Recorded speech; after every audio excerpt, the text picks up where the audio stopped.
సంతోషంగా ఉన్నాను. I'm just happy.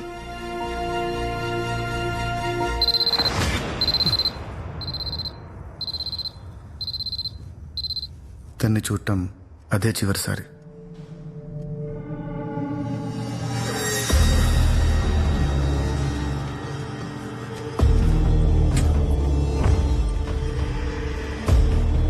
BB ఎవరు, ఎక్కడుంటాడు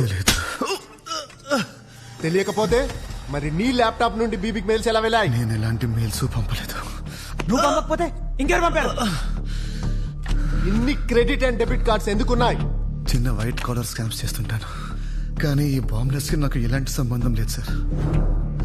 మెయిల్స్ పంపిన డేట్స్ లో నేను యాత్రతో కేరళలో ఉన్నాను సార్. బీబీ ఎవర్రా? బీబీ ఎవడో నాకెవరూ తెలియదు సార్. యాత్ర నువ్వు సృష్టించిన కల్పితం అని కోర్టు ఎన్ఐఏ నిర్ధారించారు. తను నిజమని ఒక ఎవిడెన్స్ లేదు. నేనెందుకు నమ్మాలి? నిజం కాబట్టి, నువ్వు నమ్మితే నిర్దోషినని ప్రూవ్ అవుతాను కాబట్టి. నమ్మితే నిర్దోషు అవ్వవు. నువ్వు సృష్టించిన యాత్ర బతికొస్తే అవుతావు.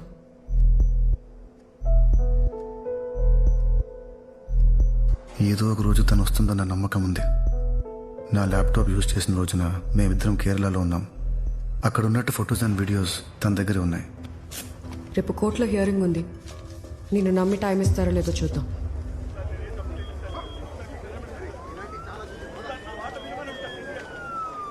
జడ్జ్ గారు ప్రొసీడింగ్స్ లో ఉన్నారు. ఒక 1 hour వెయిట్ చేయాలి. ఛీ, నీకు అసలు ఆడడమే రాదు. ఇదంతా బ్యాడ్ మూవ్ తెలుసా? ఇది పెట్టాల్సింది ఇది పెట్టావు. సర్లే ఆడు, చెక్ పెట్టి చూపిస్తా. సరేలే చూద్దాం, ఆడు. రే చిన్న, చెక్ పెడతావా? నీ ఒంటితో ఏనుగుని జంపు.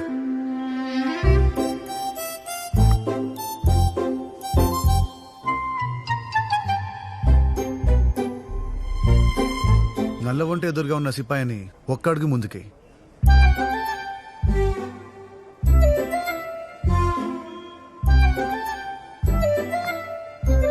ఏనుగుని రాజు దగ్గర జరిపి చెక్ పెట్టు. Check mate.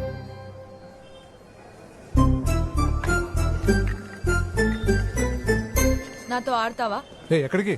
సార్, తను జడ్జ్ గారి మనోరాలు, state level chess championship winner. నమస్తే సార్. నమస్తే సార్.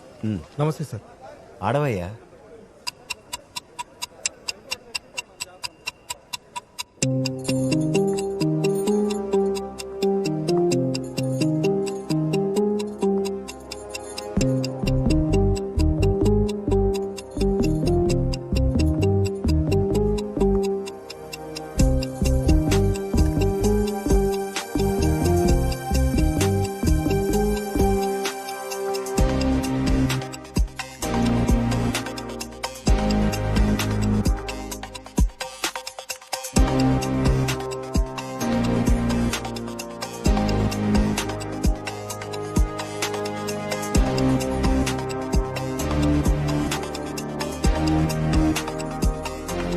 చెక్.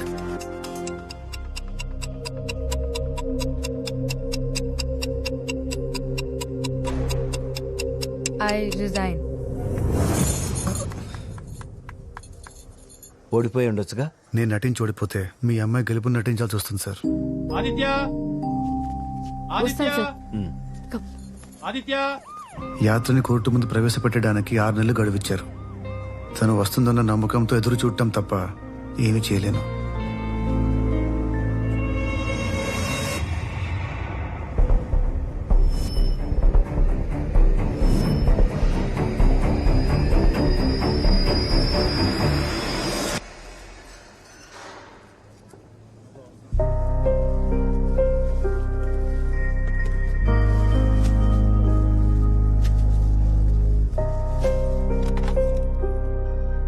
ఎలా ఉన్నావు తాతయ్య? బాగున్నానమ్మా, నువ్వెలా ఉన్నావు తల్లి? ఎగ్జామ్స్ ఉన్నాయి, కొంచెం టెన్షన్ గా ఉంది.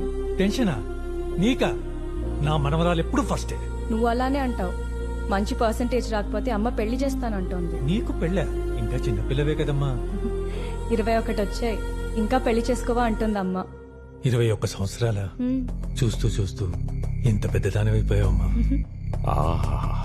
అవునరా ముసలోడా,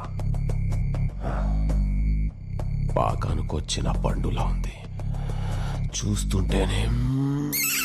అమ్మా, ఇక నువ్వు వెళ్ళు. నీ అకౌంట్లోకి మనీ ట్రాన్స్ఫర్ చేస్తాను. ఓ మంచి ఫోన్ కొనుక్కో, సరేనా? సరే తాతయ్య. ఏ, ఉండు, ఉండు, ఉండు, ఉండు, ఉండు. హలో, బాబు నిర్దోషిగా విడుదలయ్యాడు. 8 ఏళ్ల శిక్ష అనుభవించిన తర్వాత బయట ప్రపంచంలో పడుకున్న ఏయ్. ఇన్నాళ్ళకైనా న్యాయం జరిగింది. మొబైల్ కొన్నావు, రేపో మాపో ఎవడినో ఒకడిని పడుతుంది. ఫోన్లోనే అన్నీ జరిగిపోతాయి. రేయ్ ముసలోడా, అమృత నంబర్ ఇవ్వరా.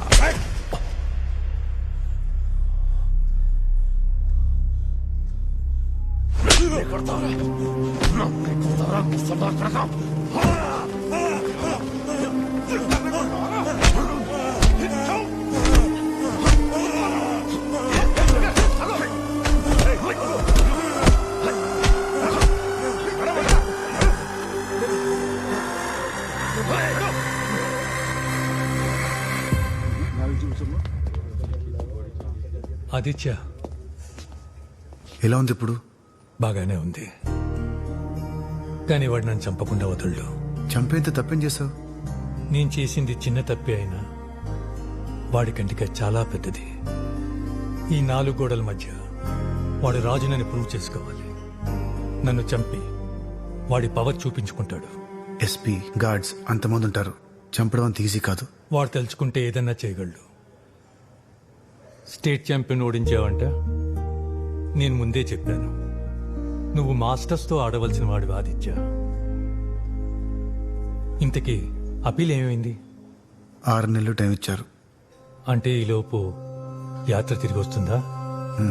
తను వెళ్ళిపోయింది తిరిగి రావడానికి కాదు. అంటే యాత్ర నాతో చెప్పిన ప్రతి మాట అబద్ధమే. తను నా ఫ్లాట్కి వచ్చిన రాత్రి ఎన్ఐఏ వాళ్ళు సిటీ మొత్తం రైడ్స్ చేసి 20 మంది టెర్రరిస్ట్ని అరెస్ట్ చేశారు. మేము కేరళకి వెళ్ళిన 3 రోజులు తన వాళ్ళు కొంతమంది నా ఫ్లాట్లోకి ఎంటర్ అయ్యి నా ల్యాప్టాప్ని వాడారు. ఎన్ఐఏ వాళ్ళు నా ఐపీ అడ్రస్ ఆధారంగా నన్ను అరెస్ట్ చేశారు. బీబీ ఎవడో బీబీకి నీకు సంబంధం ఏంటి? చెప్పే ఎవడో. తెలియదు సార్. తన్ని చివరిసారిగా చూసింది డిసెంబర్ 3, 2014. కరెక్ట్గా 2 రోజులకి బాంబ్ బ్లాస్ట్ జరిగింది. అంటే డిసెంబర్ 5. ఎన్ఐఏ వాళ్ళు అడిగిన బీబీ అర్థం బిల్ బోర్డ్. నేను బిల్ బోర్డ్ మీద చూసిన ధమాకా సేల్ డేట్ డిసెంబర్ 5.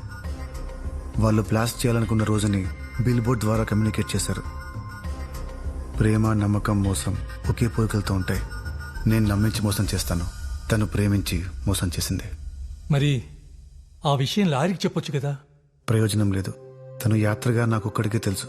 అందరి దృష్టిలో తను నేను సృష్టించిన పాత్ర. మరి ఇప్పుడు ఏం చేస్తావు? 3 ఏళ్లుగా కనిపించకుండా వెళ్ళిపోయిన యాత్ర తిరిగి వస్తుందని చాలా కాన్ఫిడెంట్ గా ఉన్నాను నాన్న. కాన్ ఆర్టిస్ట్ అంటే కాన్ఫిడెన్స్ ఆర్టిస్ట్ అని అర్థం. నమ్మించి మోసం చేయటం వీళ్ళ వృత్తి. నిన్న స్టేట్ ఛాంపియన్ మీద గెలిచాడు. చెస్ బాగా ఆడాలంటే ఐక్యూ ఉండాలి కదా. నీకు శ్రీనివాస రామానుజం తెలుసా? ఆర్థిక పరిస్థితుల వల్ల పెద్దగా చదువుకోలేకపోయాడు.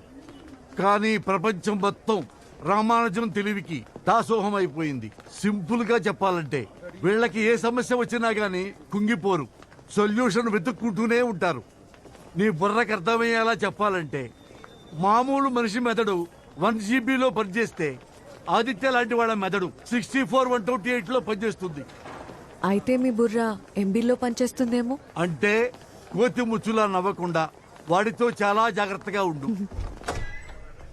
సార్, ఆదిత్య సార్ ఏంటి